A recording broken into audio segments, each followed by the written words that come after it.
आणि त्याला लागूनच मग चौथी पायरी ही आहे पापाचा त्याग करणे, गिव्हिंग अप ऑफ सिन. यशाया 55:7. हे पाप जे मी कबूल करत आहे, हे देवा मी ते सोडून देतो. मनापासून तशी धारणा असली पाहिजे की हे देवा ते पाप मी सोडून देतो. यशाया याचा 57वा अध्याय फार सुंदर वचन आहे. तुम्ही शास्त्रामध्ये तुमच्या अंडरलाईन करून ठेवा. यशाया 55:7.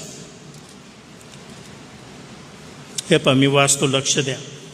दुर्जन आपला मार्ग सोडो, अधर्मी आपल्या कल्पनांचा त्याग करो आणि परमेश्वराकडे वळो, म्हणजे तो त्याचवर दया करेल.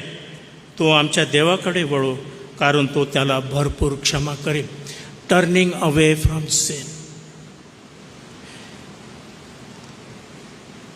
जोपर्यंत पापाकडं पाठ फिरवत नाही तोपर्यंत देवाकडं तोंड होऊ शकणार नाही.